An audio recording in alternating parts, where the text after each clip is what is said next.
המטופל להראות לכם איפה העצם, אל תחפשו לבד. זה יכול להיות לא נעים לאחד הצדדים.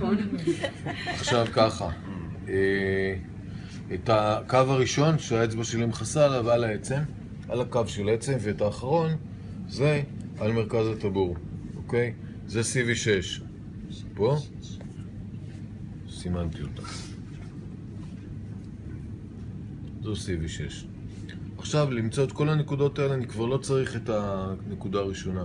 מספיק לי 2 נקודות, אז אני יכול לעשות ככה. אני באותו מקום, נכון? CV3 היא פה. רגע, CV, זו 2 וזו 3. CV3 היא כאן. אל תעזרי לי, כי במרפאה את לבד ואת לא יכולה שיעזרו. כאן, CV3. זו 3, זו 6, קצת יוצא לי, כן. זה ממש ליד העצם. CV2 היא כאן בעצם. ליד העצם. דה? CV2 היא על הפוביס? מעל הפוביס? פוביק? פוביק? בעצם. CV2 היא כאן על קו בעצם הפיוביס. השתיים. עכשיו ככה. פיוביס זה לאנגלים.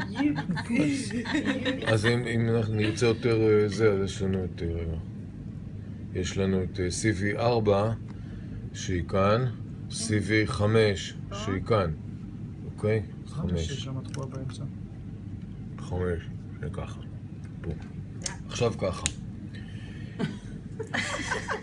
זה לא בעיה. CV3, CV2 היא לא מי יודע מה משתמשים בה. CV3 נקודת ההשפעה שלה שלפוחית שתן. וכל בעיות של שלפוחית שתן. אבל, אדם קם בלילה לשירותים, אז הולכים לרופא, הרופא אומר לו שלפוחית חלשה. אז זה שלפוחית. תטפלו בנקודה הזו מפה ועד הודעה חדשה, והוא ימשיך לקום לשירותים בלילה. אז מה הבעיה? תחממו את הנקודות של הכליות בגב, הוא יפסיק לקום. זה אומר שהשתן לילה זה חוסר יאנג של הכליות, ולא בעיה של שלפוחית שתן. במשך היום כשהוא רץ לשירותים, כן תעשה. זה משהו אחר כבר לגמרי, וקשה לעזור לשירותים שרצים במשך היום. זו בעיה שקשה מאוד לעזור לה בדיקור. למה? אני לא יודע. זה קשה. ההיגיון אומר שזה בכלל תחול חלש. כי התחול מחזיק דברים וכל זה. נכון. אני מצטערת, לי גם לא עזר, לי עזר, אני עשיתי ים האנרגיה, ועשיתי קידני 3 קידני... לצורך תחוף לשירותים ביום? בלילה. בלילה? גם ביום, עזר לי.